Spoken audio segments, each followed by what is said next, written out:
And we are live. Greetings, friends of the apocalypse. This is Podcast at Ground Zero, your home of the apocalypse, for Podcast at Ground Zero, episode 58, Red Markets. I am Jared the Apocalypse Nerd Wallace. He is Adam Bomb Glancy, and we have a third face in here this week. I'm going to get it wrong again. Caleb Stokes. Yay! Got it Thanks for right. having me on. I love the show, so this is kind of me nerding out here. So. Oh, excellent. Thank you, and thank you for your patience with me, your name, because you've heard me say 100 times before, I'm terrible with names. So no problem. So I got it right. So, okay, this week you got mine wrong. That was cool. Yeah. So there's some consistency there. Did I get it wrong? Adam Bomb You said Glanzy or something as it came out of your mouth. Oh, I don't know. I'm slurring my words here. You know, it's the radiation. I think you in the just air. said slurring your lurds. Did you slur your lurds? Are you in the bag? Did you get tanked before the broadcast? I think I did. My tongue is swollen and I can't talk very well. So it could be the centipede that bit you on the back of the neck. The radioactive centipede might be it. It could be. So again, he's Adam Bomb Glancy, folks. So, hey! All right. So before we again, this week we're going to be talking about Caleb's upcoming post-apocalyptic zombie role-playing game that's going to be coming out called Red Markets. So we're going to talk about that here in just a second. And yes, to answer anybody's questions, some people posted how they thought that, oh my God, we're glad you're back. We thought you were dead. No, we don't. We just pulled one of our standard disappearing acts and closed the vault doors real tight because we were afraid to come out. So, but we've decided that things are all clear, so we're gonna get back on track here. We promise that if we're running out of air or water in the bunker or the mutants have breached the outer defenses, we'll send one last message before the lights go out. You'll know. We'll tell you when we're dead. We promise to tell you when we're dead. And I'm sure that message will have a lot of screaming and crying, so yeah. In it, so we're going to talk about Red Markets today. Just a couple things, because what we're going to be able to do, and I'm going to post this to Scott on air, is a future show coming up, because in a couple of weeks I'm going to be heading out to Arizona. So I'm going to be in Arizona, and one of the things I'm going to do when I'm out there is go to the Titan Missile Museum, which is south of Tucson. So I'm going to take pictures about that, and also I realized that Meteor Crater is outside of Flagstaff. So I'm going to try to get by Meteor Crater as well, because meteors can cause the apocalypse. So I'm going to try to get some pictures and go see Meteor Crater as well. So what I'm going to want to do is one of the future shows is talk about my trip to the Titan Missile Museum, because also then me and Scott could talk about our trip to the Titan 1 Missile Museum, the Titan 1 missile silo out in Odessa, Washington, that Scott and I visited, 5 years ago. We've never actually put up all the photographs like in a show and just showed the photographs of the interior, have we? No, but I'll work, before we do that, I'll work on getting like a Pinterest page set up with all the photos from the trip. Cool. And we'll get that going, and we'll talk about that, because I'll talk about the Missile Museum. We can talk about our trip, because the Titan 1 silos had 3 silos, and there were about 45,000 square feet of space there. So it was it's abandoned since the 60s. It's rusty, tight, dangerous. So we'll talk about that, and I'll talk about my visit to the museum there. So that's what we're going to talk about as an upcoming show. But also, I want to put this out there to our audience, is something I was kicking around, and I put it to Scott, and he's behind it, is now that Left 4 Dead 2 is now backwards compatible for the Xbox One, I can now access it and play it again. So, because I got rid of my 360 a while ago. So what I would like to do is have a game with me, Scott, and we would like to get 2 viewers who would be interested in playing Left 4 Dead 2 with me and Scott. And what we'll do is I have a Twitch account set up, and what I'd like to do is I got to make sure I know how to use it, but play the Left 4 Dead 2 and then broadcast it, through Twitch, and then that records and we can post it later. So, if anybody's listening to this and they have any kind of interest in if they'd want to play, we have no dates set up or anything, but I'm kind of testing everybody's interest to see if they would like to play Left 4 Dead with me and Scott. I'll have to try and sell dirt on this idea, but I want to set up something so whoever scores the highest gets to pick the topic for the next week.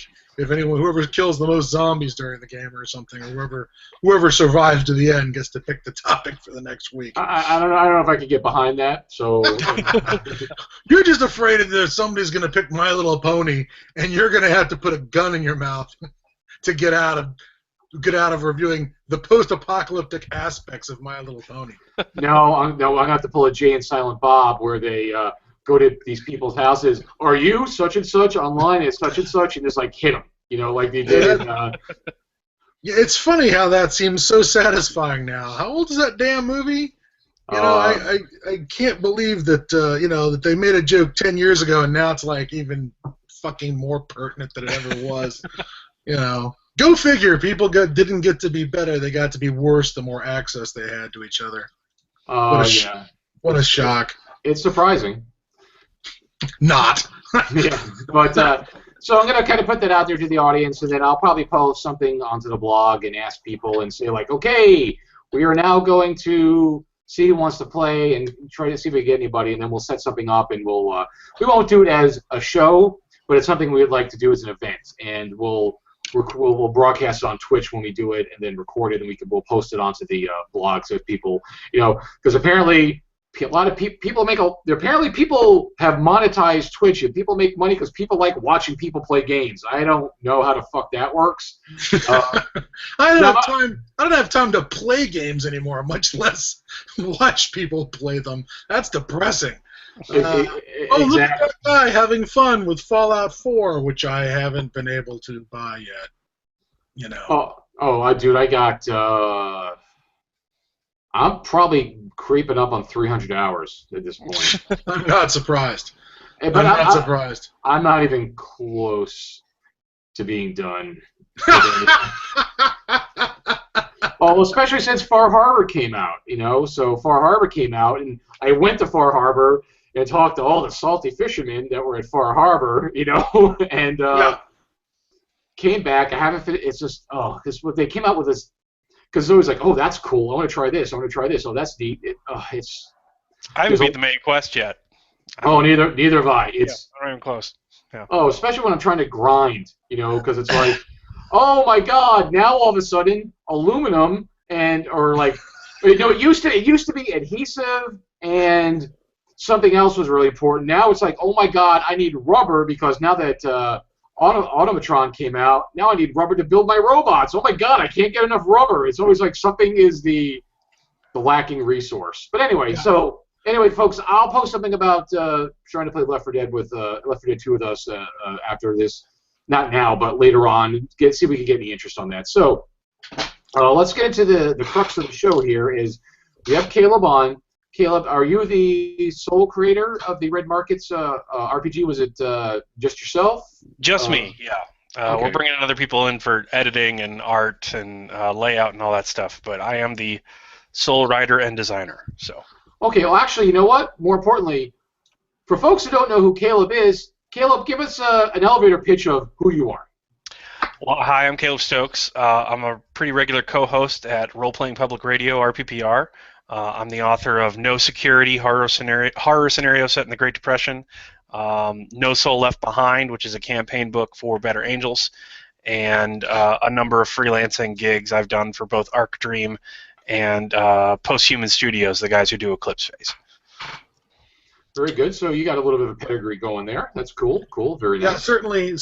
Posthuman Studios and their Eclipse Phase has definitely got a post-apocalyptic feel to it. Even if it is the entire solar system that they wrecked as opposed to just one planet. Okay, the cat is now trapped in my headphones. That's awesome. Okay. That's working out great. Thank you very much, Django. You're a lot of help. Yeah, there you go. Aww. Puts a stink right on me. So the internet smiles. Everyone, you cat. so that everyone knows whose human I am. There you go. Oh, one of our followers, Daniel Puckett, said that My Little Pony is an apocalypse unto itself. You guys could skip that one. I agree. Anyways, all right. So let's move along. So we know who Caleb Stokes is. Caleb, what is Red Markets? Red Markets is a game of economic horror where the world has ended but the rent is still due. So the basic premise is that the apocalypse happens, but like everything in capitalism, it is unevenly distributed, and you just so happen to luck out to get the most of it. So in the most of the apocalypse or the most of the leftovers? The both, actually. Okay. They coincide. So in the world of Red Markets, there is a zombie apocalypse in a world that knows zombies exist and has all the zombie fiction that we do. So it leads to something what I call in the setting is the Romero effect, which is people know to shoot for the head and that bites are bad, but they're also insanely overconfident about how well they can do those things. So it leads to a partial downfall of society. Society does survive, and many nation-states survive, as does the global economy, but only in sections. So in the setting, that's called the recession. So the remains of the United States recede behind the Mississippi River to the east, and they basically blow the bridges and then fortify the thinner parts where you can kind of wade up near Michigan and whatnot with walls, and they just focus on clearing out the eastern seaboard because, you know, at most you have 2 living people with any military experience in America at all, not to mention active duty. You don't have enough to take over that much landmass. So they recede behind these borders and everyone else is left behind. Now, according to the government, those people are all declaimed homo sacer, the accused man, because even if grandma survived, they don't want you going over there, getting infected, and destroying mankind. By bringing the infection back on the other side of the wall. So they basically say that it doesn't matter if grandma made it and she's the king of her own raider group. She's not coming back over. She is disenfranchised. She's dead. She doesn't exist any longer in a society. Don't try and break quarantine. So in Red Markets, you play people on the wrong side of the divide. You're takers. But the fault of the matter is even though the government has declared that, doesn't stop people from wanting things, and that doesn't stop human corruption. So eventually the zombies will rot away. They will be able to reclaim the country. They will be able to take over the world. And then you have to deal with all sorts of questions like who gets to inherit what? How do we redraw districts for taxes? How do we redraw districts for elections? Who died? Who was a refugee? Who did this? They didn't have time to take a census during the chaos. And guess who has a monopoly on all that information? Your unlucky ass. So you sell that back to them. You sell financial carrion, salvage and rights and deeds and proof of death to the government in what is called a red market, which is a market that's so taboo there aren't actually laws against it, because it's not a black market, because what you do isn't illegal, because you're dead. You can't do anything illegal. But you trade those things for things you need in the zombie apocalypse, because you've got 3 years till most food has gone bad. You've got 4 till most medicine expires, even the hardiest antibiotics. And no man is an island. Self-sufficiency is a myth, so you trade with other enclaves of survivors, and you trade with the recession in the government, and you live in the loss in the area of the country written off as a loss. But as takers, as the people of the group, you're not content to wait for the government to come get you, because you know if you get enough during this gold rush in the carrion economy, you can buy your way out of it. So you're going to get rich or you're going to die trying. So you're the crazy bastards that instead of farming potatoes for the rest of your life, jump the fence and go on these big, risky, insane jobs in this hellscape in which you live. So if I had to give you an elevator pitch, it's basically a poverty simulator, but with some respectful distance from people actually suffering from that scenario through the traditional nerd trope of zombies. Now, okay. Now, I am going to say a couple of things that you mentioned early on, which I think are which a lot of people don't really address. Is you talked about how in your world, yes, zombies do exist. People are aware of zombies, okay? Because as in most zombie apocalypses, oh, what's a zombie? We don't know what a zombie is, so people don't know what zombies are, and that's why things go south, because they don't know what it is, they don't know what they're dealing with. And you mentioned how people know about zombies, and he said that they're overconfident, cocky. It was like, oh, we're all prepared. All these preppers are like, I'm preparing for zombies, and everybody thinks they know what they're going to do.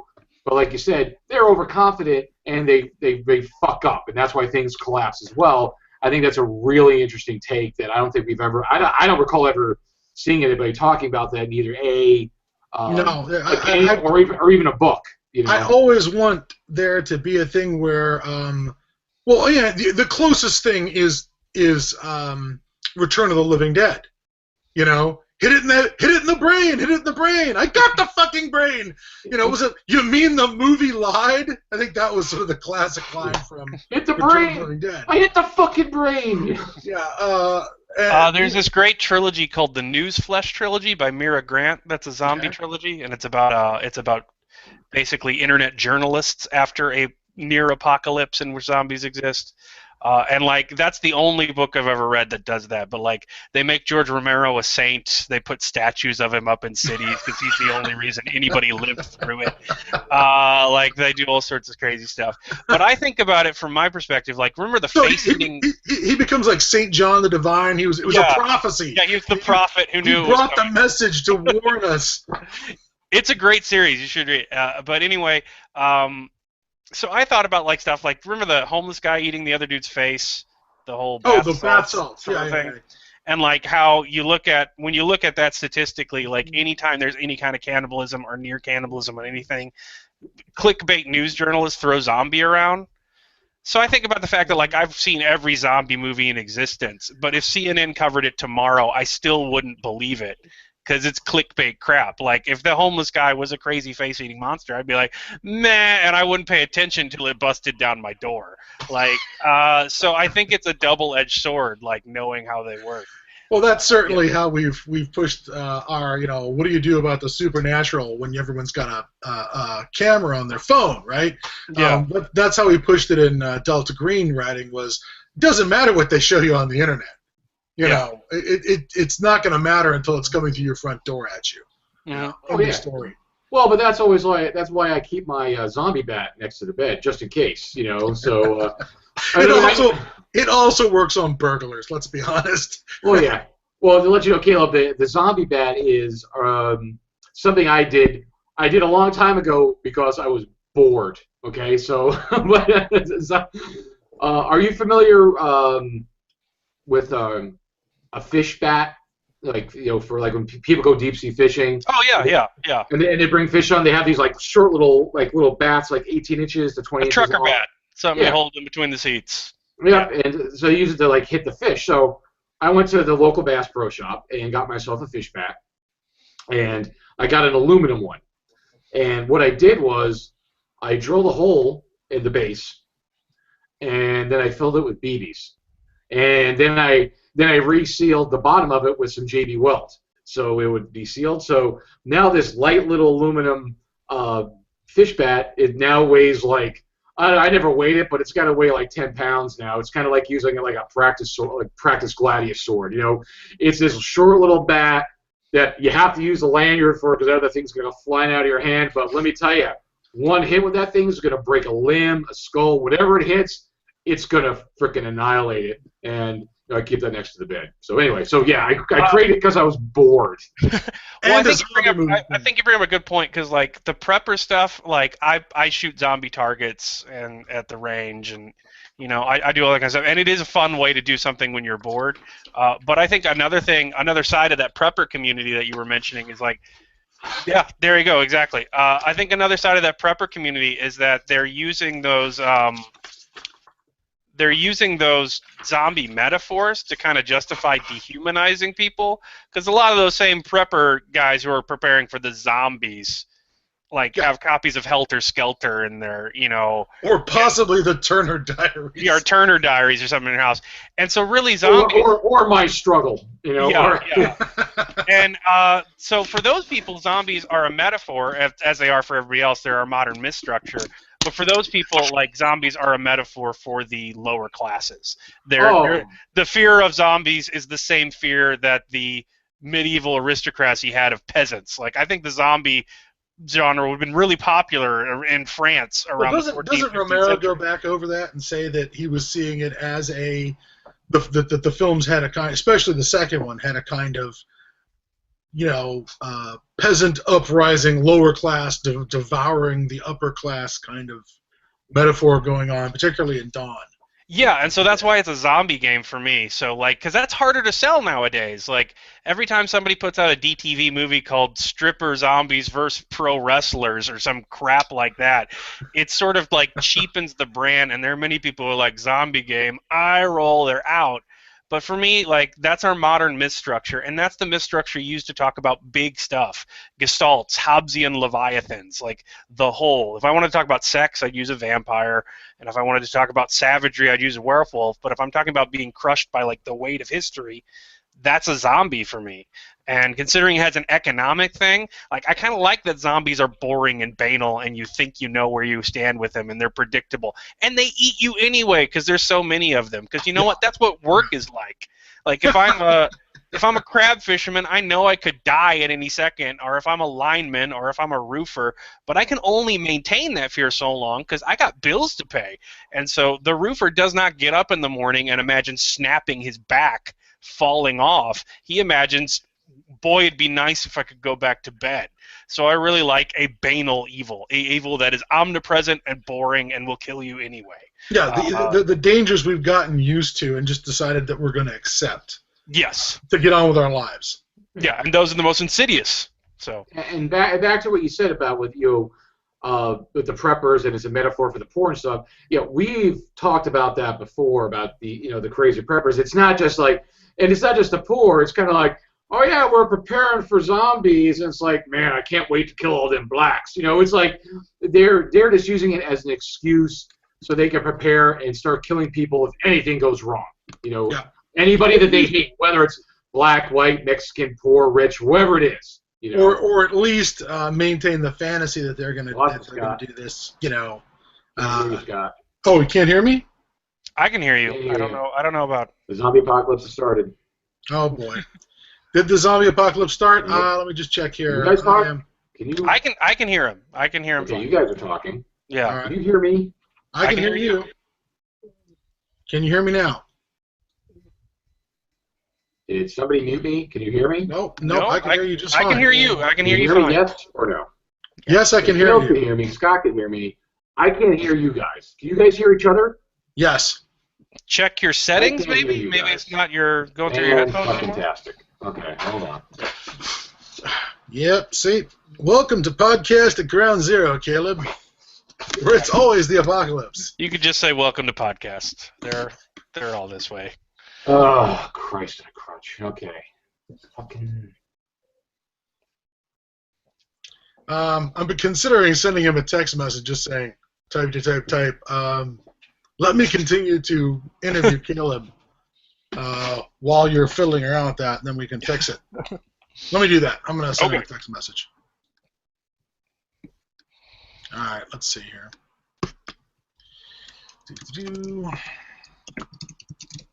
By the way, I'm having some of that delicious Blanton's we had during your Italian Alps game. Ah, yes, Blanton's. It is a high-end bourbon. It's good stuff. It's good stuff. It is delicious. It's not on my drinking list at the moment. I'm more in a bathtub bourbon. Oh, I got it as a gift. It would not. No. Yeah, there you go. Definitely not something I can afford. No, me neither. All right. Let's see here. Questions while you fix the problems. All right. See if he gets that. If not, I'm just going to start asking questions. Yes, Scott. Okay. The answer is yes. All right. All right. Okie doke. Okie doke. All right. So, what was the inspiration, I guess, for this game? I mean, you've mentioned the American this modern myth of zombie as a combination of the hoi polloi coming to get us and our fear of the poverty and homelessness that's just out of sight, kind of stuff. Was that the primary thing, or what all the things? Okay, can you hear me? Yes. Yeah. Okay, now I can hear you. What the? Anyway, so where? What we were now asking Caleb more about his inspirations for red markets. Thank you. What inspired the creation? Perfect. All right, so that the myth and the sort of the return to the other is an indication, but on a more practical level, one thing Ross and I noticed every time we played games for any length of time in a campaign, that it would, if there wasn't like a strict tonal focus against it, say something like Delta Green, the PCs would always start a business of some type. They would always like start some scam on the back end, or some small business or some hustle on the back end to, you know, fund their characters moving forwards. And it seems like a very common impulse amongst campaign groups, especially in like fantasy settings and whatnot.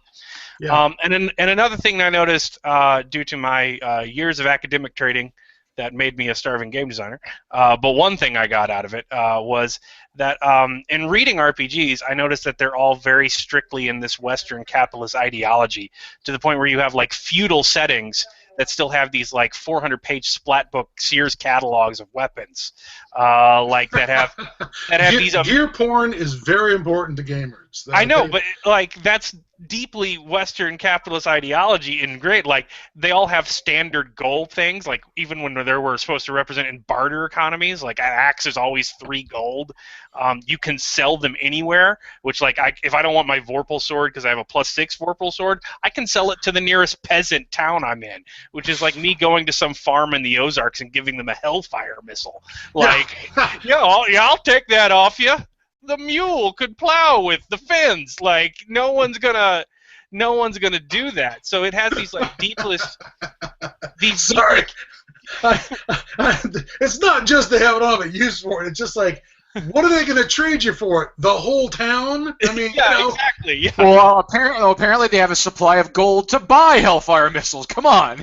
Because they're peasants. Yeah, exactly. And the PCs are good. So it has all this stuff about capitalism that's like pure ideology. It's in no way represents the way capitalism works. And I'm not going for like a simulationist thing, but the last thing that intrigued me, other than the zombie myth and these sort of things I noticed about gaming, was like, I grew up poor and I've gone through some like serious economic straits in my life and underemployment and unemployment and stuff. And like, when I hear the word capitalism, it's great when it's working for you, but like, so's the guy with the trunkin when he's protecting your house and not slamming it down on your head. Like, capitalism is a better system than other systems, undoubtedly. But it doesn't change the fact that when cutthroat capitalism has your knife on your neck, it's not a source of like love and McCarthyistic American value. It's terrifying. It's insidious and like invading your whole life. So I wanted to do a game that a little more realistically represented capitalist systems, not completely, because it's not like a math sin. Nobody's gonna have to do sine curves or anything to play my game. But I wanted to look more realistically and the psychology of it. So it's not like Aftermath or Twilight 2000. No. It is like Twilight 2000. And then I kind of want like a 5 minutes into the future setting. Yeah. But in that regard, that's about it. It's not gear porny. It's not math heavy. I'm trying to figure out what the Marxist version of this would be. Would be Das Zombie or something, or Das Quarantine. I don't know. I definitely smell shadows of the oligarchic 1% on the guys on the other side of the wall, as it were. Are you calling it the wall? What is the thing that separates the quarantine era America from the loss from the recession? In America, it's the Mississippi River. So Okay. Zombies don't swim. They don't have air in their lungs. They're not buoyant. So if you can barely walk in a straight line because you're a shambling corpse, you're not going to be able to swim. And the Mississippi works real powerful. And water's a universal solvent. Even if you have magic zombie sauce that makes you decay slower, if you drop to the bottom of a river moving 50 miles an hour and you're getting grated along the gravel, it's not great for your flesh. No, it's probably going to degrade the stiffs a little. Yes. Oh yeah, because it's going to sweep them away. It's not like when what was it in the horrible Land of the Dead movie? Land of the Dead, where they walk right across I guess it's the Ohio River. Yeah, they're not going to do that. Yeah. I couldn't swim across the Ohio River and not drown, and if I trained, I couldn't swim across the Orion River and not end up 4 miles downriver by the time I got to the other side. Yes, exactly. Don't sell yourself short. Come on, but definitely zombies ain't gonna do that. But I get the idea that they're, again, this idea that they can walk along the bottom of a river like the Mississippi. When I read Rising Tide, where they talked about the 1928 Mississippi River flood, the author talked about, salvage operations in the Mississippi where ships would sink, riverboats would sink with tons of goods on them, and the incredible ways you could die trying to get that stuff off the bottom of the river when it's only 30 feet down. Yeah. Okay. It's 30 feet down and the river's moving at this speed and it's this temperature and once you get down that deep, and it was pretty impressive. And if you talk about shambling zombies, like sometimes they don't even have the coordination to turn doorknobs or walk upstairs, and they're supposed to be able to like tread water, so it's a lot of natural borders. It's a lot of mountains. So yet again, if I only trigger off of food and I'm walking uphill and I trip, I'm more likely to turn around when I get up going downhill. And if I have no ability to track or object permanence or anything that a zombie does, like zombies are going to pool like water. They're going to go towards pavement. They're going to end up towards lower elevations. So they're going to end up more there's a lot of stuff that would keep a shambling zombie away. Yeah. So how's Jared doing down in Florida? As far as he in the recession? Yes, he'd be in the recession. Meanwhile, not because we would not be. Not because nothing happened in Florida, but in the setting, it's basically like the government says we have this many resources and we can save this many people. So we're going to pick this half where D.C. is, and all of us have mansions and summer homes. And we're going to save this half because we can, and we're not going to tell anybody we're coming. So in the setting, they try and just blow the bridges and end it. But there is, of course, a leak. So there's a massive pour across the river. So that's the problem with the recession. The recession is caught in a perpetual depression. It's an economic nightmare. You have what's called in the setting called free parking, which is these giant tent refugee cities made out of cars that don't have gas from people that poured over the border when they heard it was going down. So they have too many people than they planned on for their nice America will survive utopia. And they also have a lot of anger and hatred from the populace. But at the same time, it's nothing compared to people that didn't make it, that are left on the other side and will be shot by snipers when they get there and stuff. So I'm over in the loss in Seattle. Yeah, oh, you're way in the loss. You're hopelessly in the loss. Yeah, you will not be getting out anytime soon unless you score enough bounty, unless you score enough to buy your way out. Well, can I just get on a boat and then sail up and around into it? Or do they have that guarded, the sea guarded? So you can. So if you run the border, that's one thing. But running the border well, like running the border in real life, is more about bribing the right people than knowing where all the landmines are and being real fast. So it is much about, so there's money. And then when you get there, you are homo secor. You're declared dead. You need an entirely fabricated identity in order to get a job, in order to do anything. And that's for subsistence living. So the thing about the red markets is there's this gold rush, and it's a very temporary thing because the recession's on its way back up, and the loss due to the grading survival demand is always on the way down.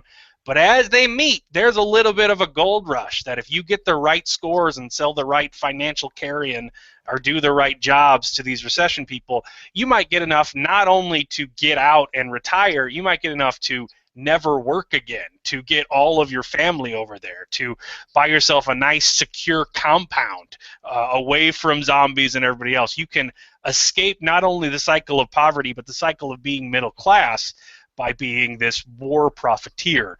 So that's kind of where the name of takers come from. It's a dual. They're referred to positively as undertakers. They are the ones that take care of the dead so we do not have to. And they're somewhat heroes in a lot of their enclaves because they go and do jobs that need to be done that no one else is crazy or brave enough to do. But they're also thieves. They're also war profiteers. They're also not willing to wait around and be potato farmers like everyone else at the Enclave. They want to get out and, F you got mine, away from the zombies. So the only people who are capable of defending civilization are not welcome necessarily in civilization. Yes, an old theme indeed. Okay, cool. Now, just to kind of move down the question list here a little bit. Now, I think you've already kind of answered of why the post-apocalyptic zombie theme. I think we've kind of covered that already. Now, just so people know, this currently, I don't know if you covered that when I couldn't hear you. Not yet. Okay. Currently, the game is not available for public consumption just yet. It's right now. Caleb is trying to actually he did is funding the production of the game through Kickstarter. So so we wanted to know is why Kickstarter for your project? Well, I should be clear. The game is written and it's been play tested through 10 iterations. And like the last beta, we had over 200 downloads, and it's a 225-page document. Yes, one of which I gave Scott there. That's complete payable rules and a truncated setting information and everything else you might need to play. And that will be released to every backer at $10 or above the second the Kickstarter meets and it's ready to go. The thing I went to Kickstarter for is that I can afford to gamble my time writing a 400-page book in my evenings, but that doesn't mean I can afford to buy art for it, and that doesn't mean I can afford to print it. So the Kickstarter has been to see how much of the setting material I have outlined I can write, and thanks to the phenomenal response so far, it's been all of it. So it's going to be a big honkin' trad game book, 8.5 by 11. Sizable setting materials, and you will have enough rules to play it the second the Kickstarter meets. But the money for the Kickstarters for all of that really expensive stuff in RPG production, art, layout, editing, printing pages, God willing, if we get there an offset print run, that'd be really nice so I can bring it in stores and do distribution instead of pod. That would also bring the price down for everybody. So that's why I went to Kickstarter. The game exists and it's ready to go. I just need to add all the setting information because I know I can afford to do it now and see how much more we can get. So we've unlocked 3 PDF releases at this point, a dedicated forum and website for the game that'll be up once it releases, and we've added about 80 pages to the book. So it's going to be a sizable setting chapters and even some advanced rules called MBA rules if you really want to get down into the nitty-gritty and do like quantitative easing or currency trading in zombie apocalypse. If you want to get that hardcore into it, we have rules for that too for really like lengthy long-term play. So the Kickstarter has been great and the community's been great to add that stuff, but that's why Kickstarter, because I can write a Word document that no one will read. But publishing a game that people pick off the shelf and like, oh, this looks cool, I want to do this with my players, that costs quite a bit more money than I have. Oh, yeah. You've got to tart it up. It's got to be covered in rouge and sparkly stuff in order for them to see, just by cracking a book that this is, this is something they want. Well, you mean so what you're trying to say is the RPG publication fairy just doesn't come along and magically produce role-playing games that people can buy? You mean it actually costs time, money, and effort to pay all this stuff to make it happen? Sadly, that is true. Which I don't think a lot of people. I'm not talking about anybody in our audience here, but I think a lot of people don't understand that because as you know.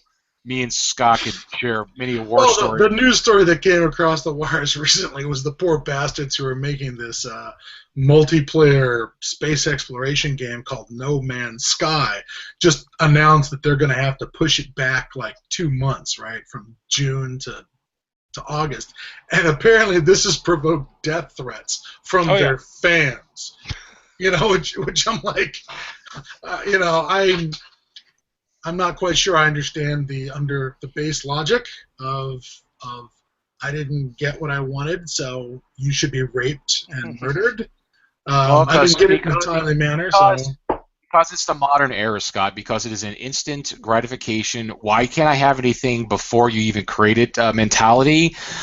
You have run Kickstarters, you have seen Kickstarters and back Kickstarters, because trust me, I see many Kickstarters where people are like I don't know, I give anybody credit who could actually run a Kickstarter, because the whining and demanding that comes from people who are backing them are so ridiculous at times that I would be like, okay, here's the next stretch goal I'm unlocking, is that I'm going to come by and punch each one of you in the face, because I am a man of little patience and cannot put up with that crap, because it's kind of like...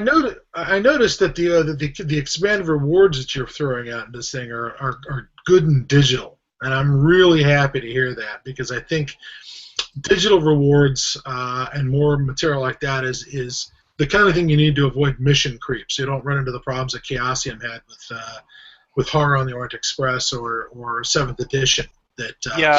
Our only physical rewards that aren't going to be fulfilled through DTRPG print-on-demand printing, which is not my deal. So printing and shipping will be much cheaper than if I did it myself. And then, or if we get a print run, it'll be through backer kit. The only physical rewards are me coming over to your house, or me running a game for you at Gen Con, or dice, and I can ship you 10 dice. I can afford to do that by charging them in the Kickstarter. So yeah, I definitely didn't want to go to the... man, it sucks that Chaosium's name is now synonymous with this, because it's such a common Kickstarter mistake. They just did its biggest and most public. In Chaosium's defense, they were fuck-ups in going down the tubes well before Kickstarter came around. Okay. Fair enough, but like, it's a game line I love. Like, it sucks that we have to use it as shorthand now, but it definitely is shorthand for like catastrophic distribution failure. Oh yeah, no. Trust me, just from what I've seen and heard, they were going down the tubes under Charlie Crank well before this Kickstarter thing. I know plenty of people who've done work for them and did not get paid, and trust me, they were fucking up way before Kickstarter. I think the Kickstarter was just the final nail in the coffin. Well, they appear to be phoenixing nicely. You got Sandy and Greg. You got Sandy and Greg back saying, "Oh, you got to fix this shit." Well, I agree. Kickstarting can be challenging at times, but I just got to remember it's a cognitive bias. Like, I have 717 backers right now, and we still got 22 days left, and those are all wonderful people, and it's the overwhelming majority of this Red Markets community we're building, and part of it is this RPPR community. So yeah, there's a neckbeard in there or two. You mean they're not sitting there telling you should do it like this, and there are many people doing that, but like, they are overwhelmingly the minority. Like, good. That my brain and your brain is going to pick up on negative more than positive as an evolutionary bias. So 717 is a big... I've only had 2 people in 2 Kickstarters be any kind of a problem. 2. Yeah. Now they stand out because they made me sad in the pants, but and hurt my feelings and all that kind of good stuff. But only 2 out of close to 1,000 people who have backed 2 different projects. Yeah, and I'm not going to let that stuff get me down, because this is a really positive thing. No, I'm not saying to let them get you down. I'm just saying it's just funny. This thing I see from Kickstarter, you get all these people who are like, I just think it's hilarious, because they're like, oh, you should do this and you should do that, and then usually I inevitably jump in. I'm like, hey, you know what? If you don't like the product they're giving you, and you wanted to do it a different way, do your own Kickstarter. That's why there's Kickstarter. Yeah, exactly. With Red Markets, I've had like a peculiar problem in that most of that stuff, which happens in every Kickstarter, in this case is like really political, because you say the word economic, like, so I am simultaneously a libertarian, fascist, communist, hippie, authoritarian. Like, it's like I'm every dot on the spectrum. You're whatever they don't like. Yeah, I'm whatever they don't like. Yeah. Or I'm like trying to cause the revolution. And so, like, that's difficult. Like, I'm going to try and cause a revolution with my role-playing game. That's what's going to get the people to rise up.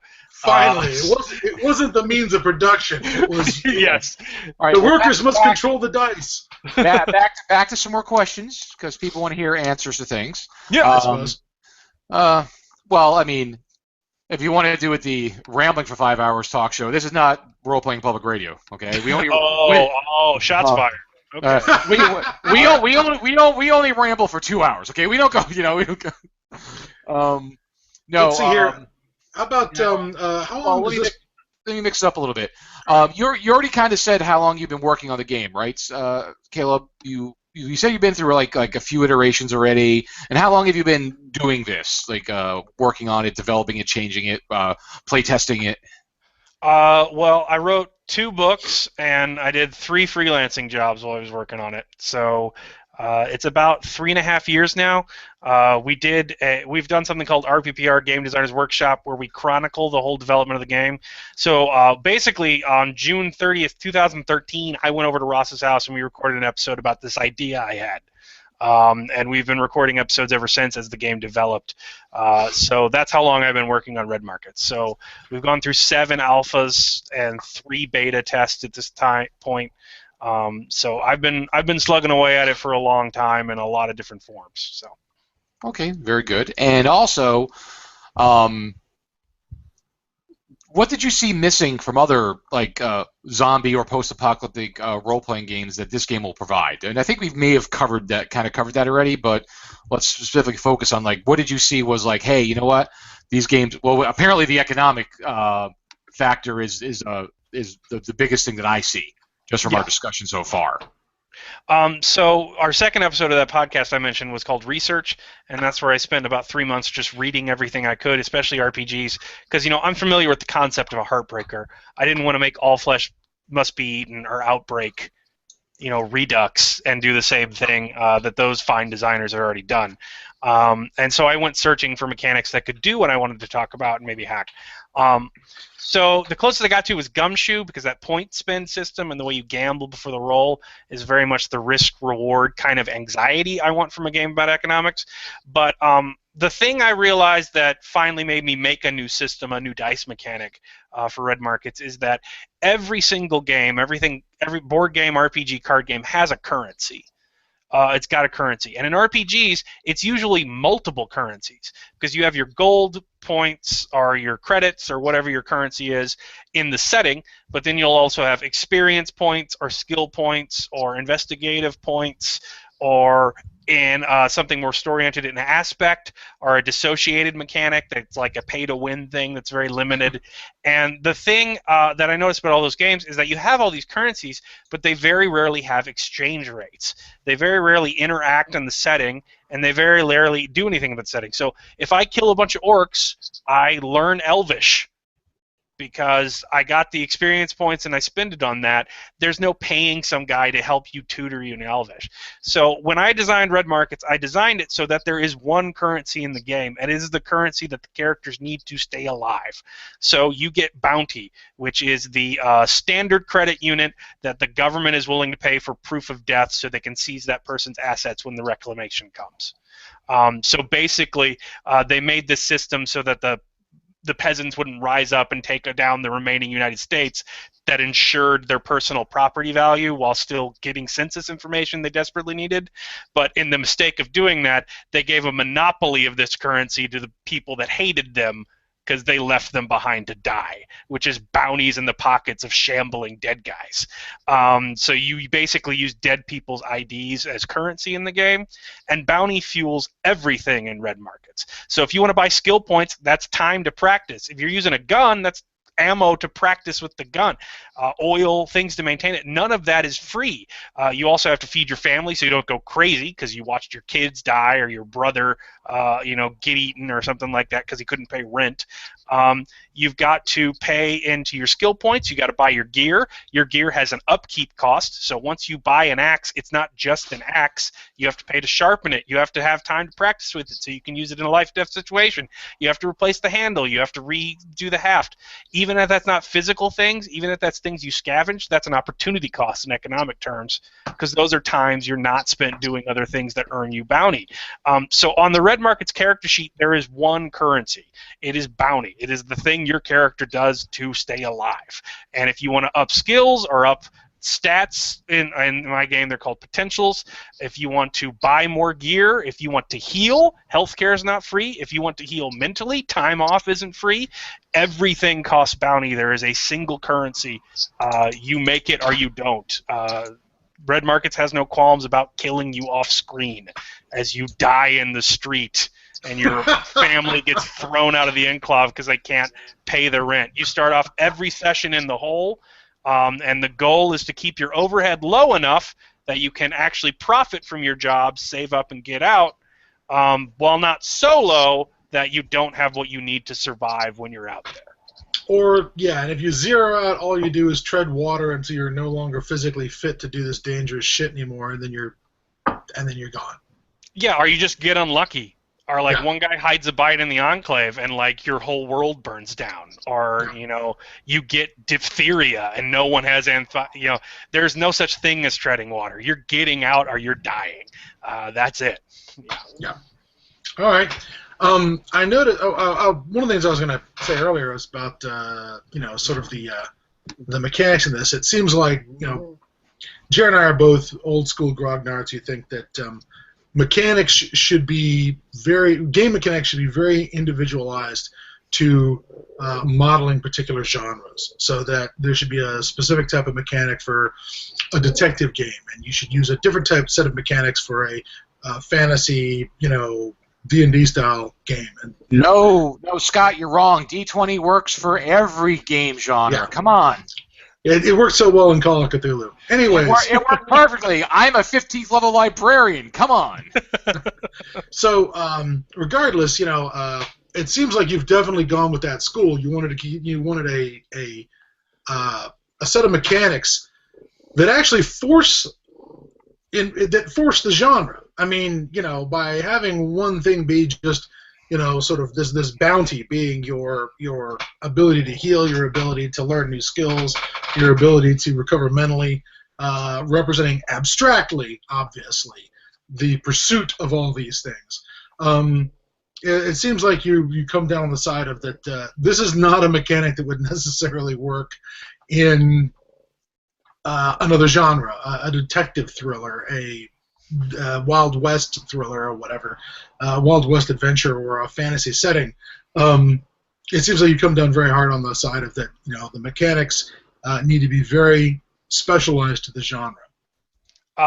Yeah, I've definitely done my best to design the system, and why I've done 10 iterations is I want to make it as thematically whole and consistent as possible. So you can actually look at some of the dice mechanics on the Kickstarter. I put them up in updates so they're not backer locked, so anyone can read them. But the basic dice mechanic of Red Markets is you have a black D10 and a red D10. So you're going to roll both at once. And the way it works is that you want to be in the black. If your black number is higher than your red number, you win. If your red number is equal to or higher than your black number, you're in the red, which is a failure. Now, the way you get there, and this very swingy dice mechanic, is things you can add to the black are your skills. So your skill gets added to the black number to make it higher. And then you can also use your equipment. You can spend charges from your equipment, like batteries on a laptop, or rounds from a gun, or extra morphine from a first aid kit. That's the use of your equipment, and you can spend that to add your chances of success. But the problem is it's a very swingy mechanic, and you need to spend all those charges and use those skills before the roll. So you're still increasing. So no backdating the result. No backdating the result. And if you spend all the charges and it turns out the dice say you didn't need to, well, that's just your hard luck. And guess what? I wrote, a billion things of ad copy and press releases and did all sorts of stuff for the Kickstarter. ABC News has something about freaking Red Markets is in its inbox, and I'm doing okay, and I didn't need to do any of that work, and that cost me hours and hours out of my time. I could have been writing the book. And that's economics. So, like, you have to gamble on it. You have to spend to make. And additionally, with the black 10s and the red 10s, what the market is going to do, it's not going to be a pose. The character's already generating their difficulty number every time they roll. So when the market rolls, it's to randomly generate stuff. So when the market rolls, the GM, they roll black and red, and black's the number of zombies in their room, and red is how far away they are. Or if they roll damage, black is the how damaged it hurts, and red is the hit location. Or if they're trying to see what a good is, black is demand and red is supply, and you can generate a supply-demand curve. So there's a ton of information and random encounters and things you can generate as the GM using that same dice mechanic. But you will only ever use those 2d10s. You will never have to roll more than that, and the only thing that matters in the profit system is if you make profit. Are you in the black or are you in the red? It's never more complicated than is this number higher than this number. So. One last question about skill improvement or even physical improvement. You mentioned that you spend bounty in order to have the time to practice with the weapon or whatever in order to get better at it. Yeah. What about in-game successes? One of the things I always enjoyed the most about the old BRP was your skills got better because you used them. If you didn't use them, they didn't get better. And I can certainly see where you would use sort of downtime off-screen, not in an adventure, to spend bounty to raise a skill that you did not get to use out on a mission. But let's say you use skills like land navigation or driving a vehicle or auto mechanic or what are the things were to get just out there on a run. What do you call the missions into the loss? Is there a term? Well, there's two types. You can do a contract, which is your traditional scenario. Like the GM comes with a job, they play an NPC client, you negotiate for how much it's going to go because it's never a flat rate. It's always up in the air and up to your character's skill to get the best price. And then you go out. And then there's also things called scores in which you don't have a client and you're basically cutting out the middleman and you're dealing in goods. So you're like, hey, there's this bicycle factory 25 miles away. You know what would be really useful in this apocalypse? Bicycles. So you get together. You have been watching our show, haven't you? Yeah, so you get together with this crew and you're like, we're going to go out there and we're going to raid this place and we're going to steal as many damn bicycles as we can get our hands on and we're just going to sell them for as much. So a score is a collaboratively designed scenario where actually all the players come up with what they're going to do and it's the GM or market's job to screw it up. Okay. Using what is called the same shit, different day rule, meaning it never goes as you planned. Something is always going wrong, and it's a matter of you overcoming it. So what about skill acquisition or skill improvement just because you're using the skill? That's not in the setting, and here's my rationale why. I write a lot, and I like to think it makes me better. But if I'm being honest, I write a lot, and I probably am at a certain level in which writing is working for me because I'm getting published and stuff. Mm-hmm. Theoretically, I could go higher than that, but I haven't been pushed to do that. And times in my life in writing development has been when people have read my writing and say, you're full of shit, kid, this is crap, and just destroyed me. And it's, in fact, the failure that has improved me out with that. And furthermore, when I invest time to do things, it's things I'm not usually good at. Like I'm trying to learn how I'm hiking now because I'm, a fat game designer who's covered in Cheeto dust most hours of the day. So I'm trying to do that, and that takes more time out of my day. I, in fact, probably would improve faster if I disturbed my habits with different things. And then finally, it's just not thematically appropriate to automatically get better at something. So Red Markets does not have a linear progression curve. Your character can get worse. They often will in certain ways while they get better in some ways because, markets are in flux and the same way as for skills. So. Okay, excellent. Mr. Wallace, do you have a question you'd like to ask? Oh. He's Mr. muted Wallace on us. is now muted. Or at least he's silent. This has been a bad show for Mr. Wallace. He's got it muted. The mute is off. Speak, Wallace, speak. Bad dog. Nothing. Nothing. All right. Well, with any luck, you and I, Caleb, are actually being recorded. I have no idea if this is being recorded at this point. Mr. Wallace will be attempting to fix that problem, and I will continue with the questions. All right. What were your primary fictional inspirations, both movies and film? Okay. So for me, I talked about the setting, but there are other things that so yeah, it's a very materialist game, but there's other things that inspired it. So I think you could tell a different story using the profit system as long as it had a materialist focus and a focus on scarcity. So roadside picnic is a big Really? inspiration. Okay. You can't leave this town. No one is coming to help you survive in this town. The only resource you have in this town is your terror. Go farm it. That's perfect for a profit system game. XCOM, yeah, we'll save you from the aliens, but we need you to pass a tax levy first. This kind of there's no such thing as doing it for the cause of humanity. You got to pay the bills. I always found the XCOM amusing because certain players go, I'm not paying for this saving the world shit, and then the next thing you know, they've all been absorbed by alien ovipositors, and I don't understand how anyone goes, taxes, we're not having that around here, and, there goes Chicago, or, Well, behavioral economics have shown us that Adam Smith was full of shit, and there's no such thing as a rational actor. Yeah. Human beings don't do the thing in their best interest. So there are plenty of emotional actors. Yeah. So in terms of zombie fiction, the Rotten Ruin series and the Newsflesh trilogy, Rotten Ruins by Jonathan Mayberry and Newsflesh is by Mira Grant. They're both YA books, but they're actually pretty intelligent for the genre, and they really deal with zombie apocalypse in unique ways. Zombies existing beforehand, and Rotten Ruin specifically has economies based around zombies. The idea of the loss and the recession is from V.M. Zito's The Return Man, which is about a guy who lives in these zombie apocalypse, and he's a closure artist. And what he does is he goes and kills specific zombies. I don't like the thought of grandma wandering around there eating people.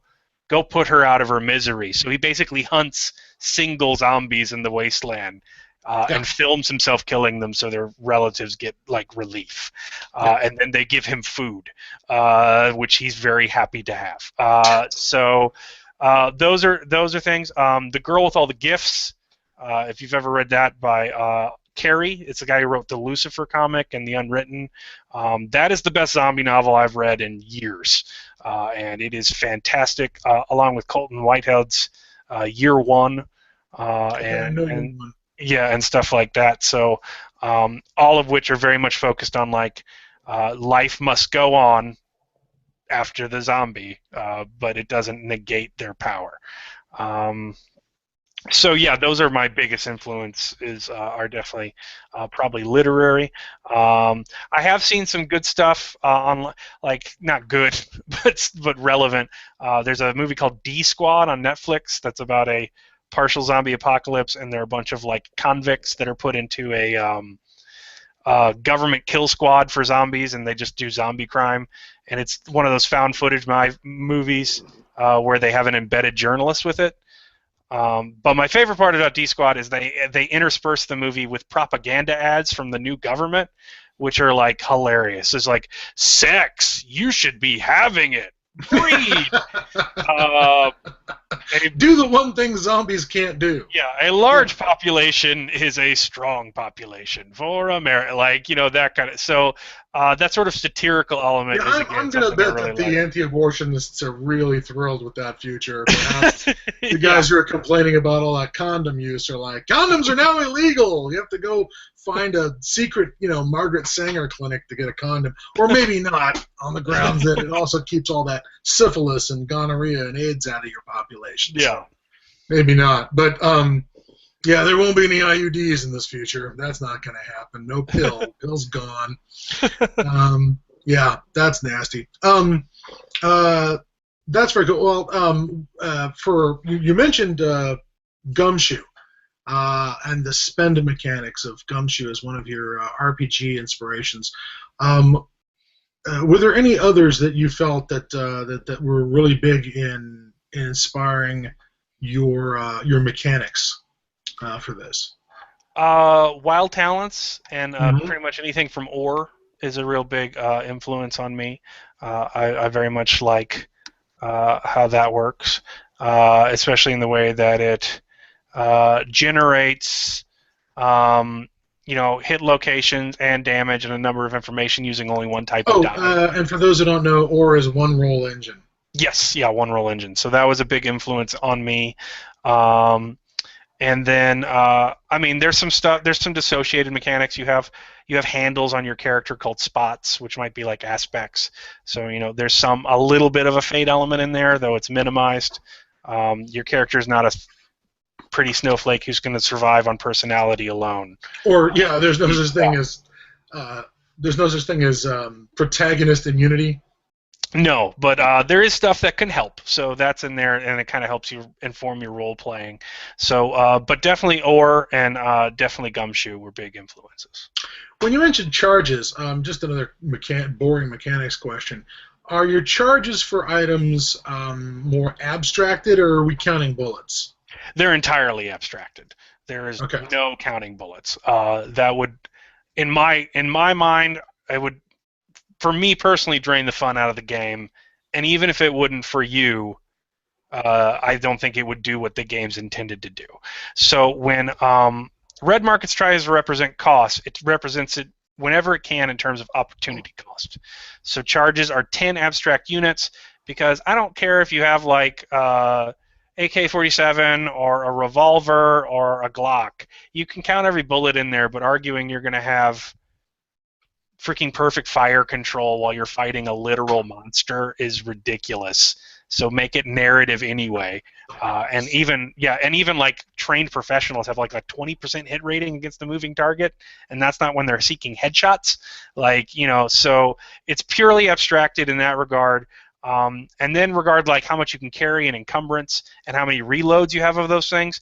Those are basically Schrodinger's reloads. So you have a unit in the game called refresh, and that's how many times you can refresh something out of your backpack. Refresh the charge. Yeah, refresh the charges. And it doesn't represent like you're the idiot that forgot to bring bullets in the zombie mechanics. You're the idiot that couldn't find bullets before you went out, and you still had to go out.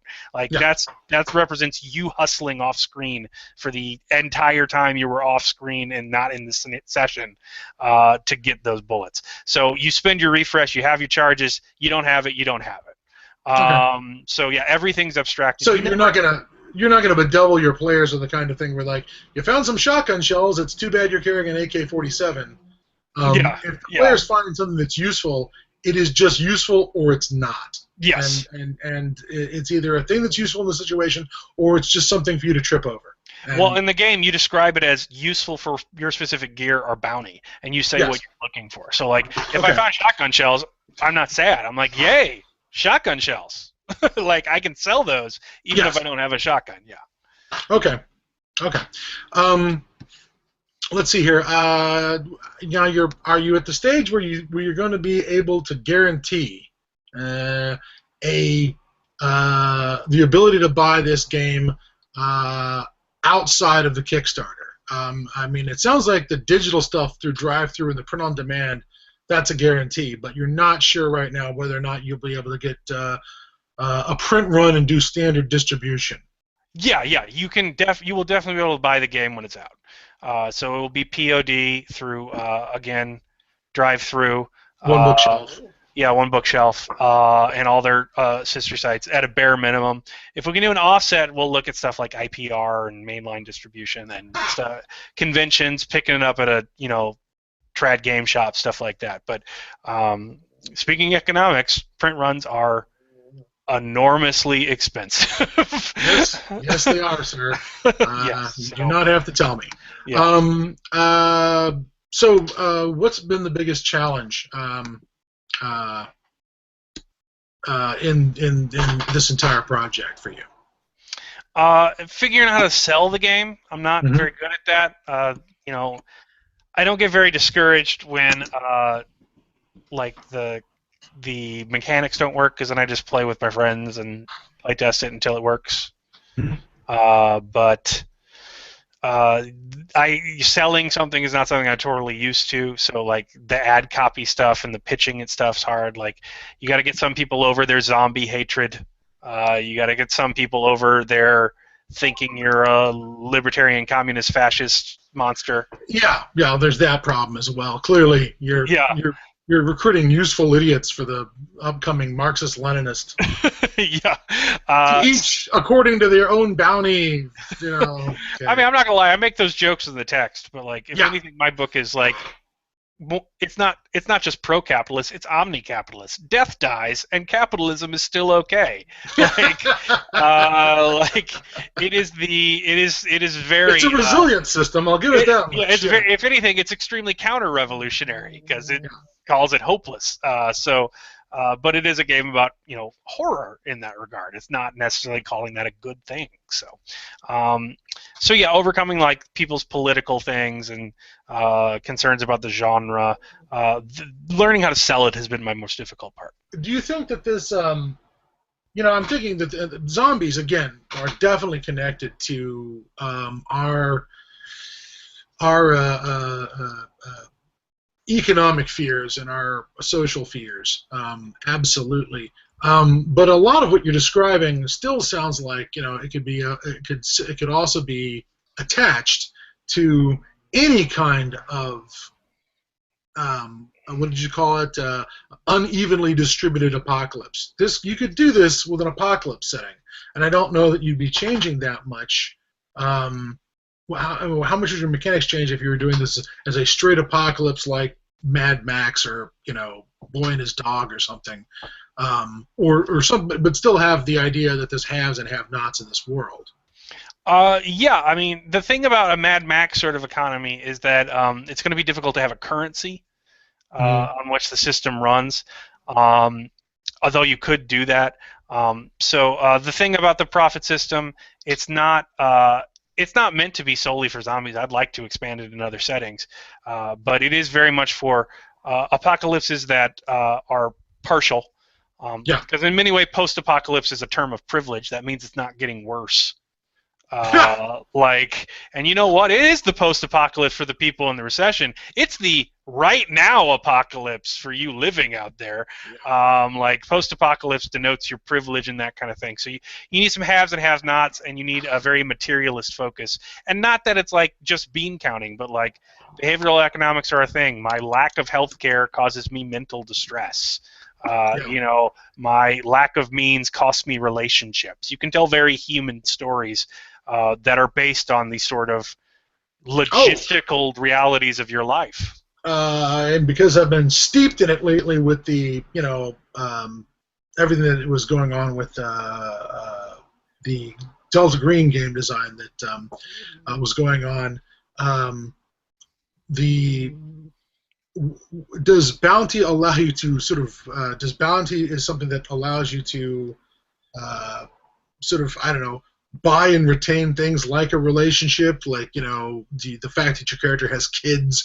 Do those provide pluses and minuses to the character so that if they have a support system of a family that they need more upkeep, but somehow that having those wife and kids provides any kind of mechanical bonus for the guy not turning into a crazy bone-gnawing maniac who has nothing to live for and has a death wish and so goes out into loss, that sort of thing. Are there benefits to trying to build a real life? Oh, definitely. So in the game you have to have what's called dependents, which are people in your life that aren't takers. They aren't crazy and going over the wall. They're the people you're doing it for.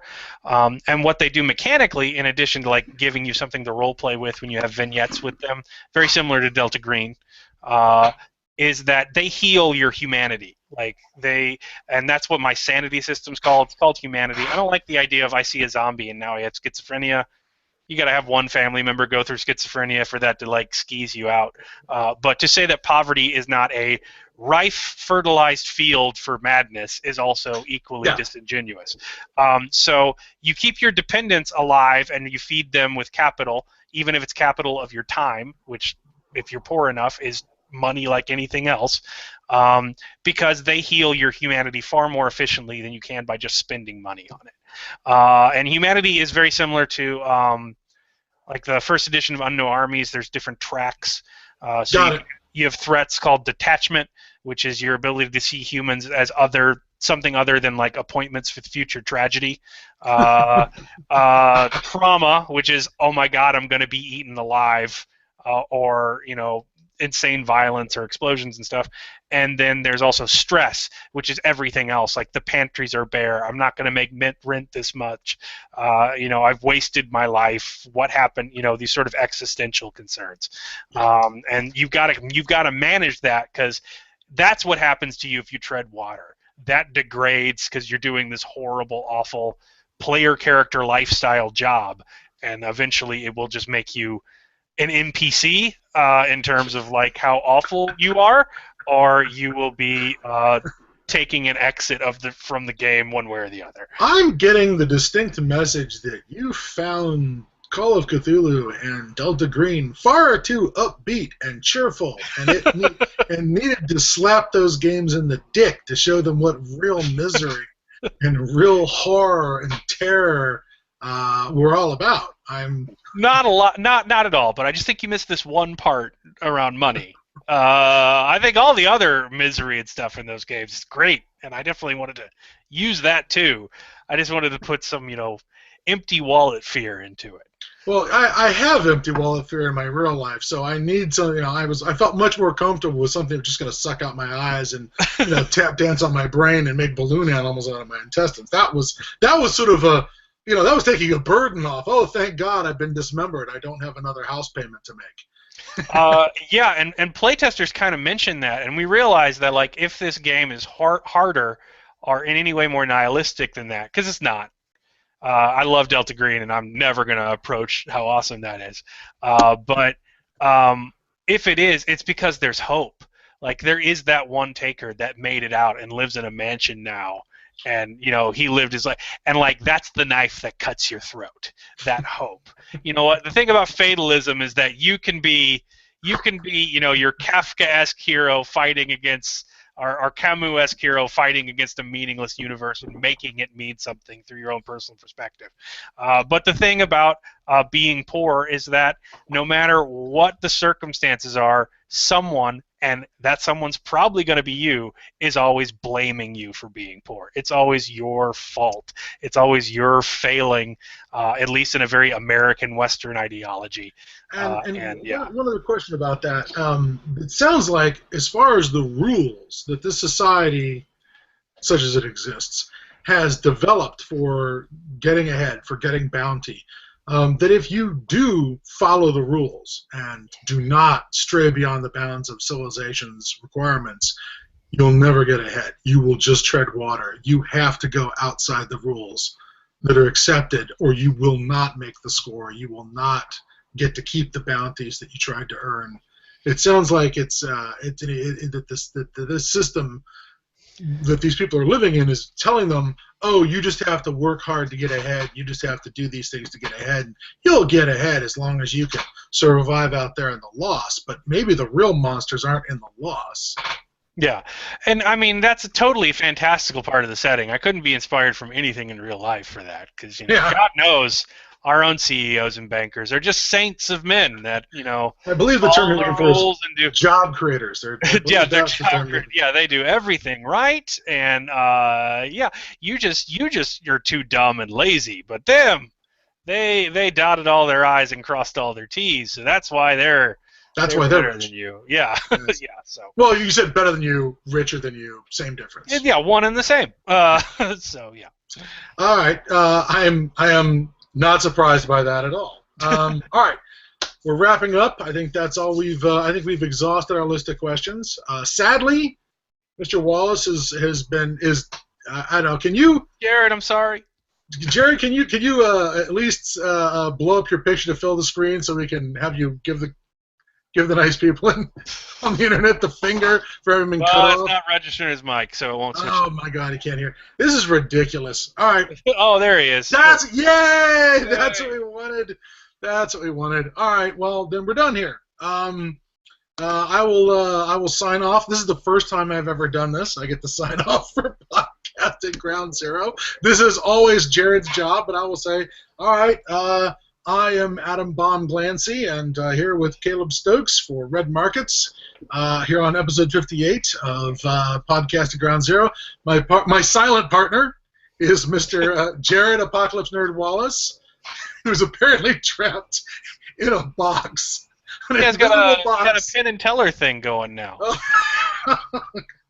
Yeah, perfect. Mr. Wallace one says, be socially responsible and share. If you like it on YouTube, like it on Facebook, listen to us on iTunes. We are found in all these places. And we will see you in the wasteland.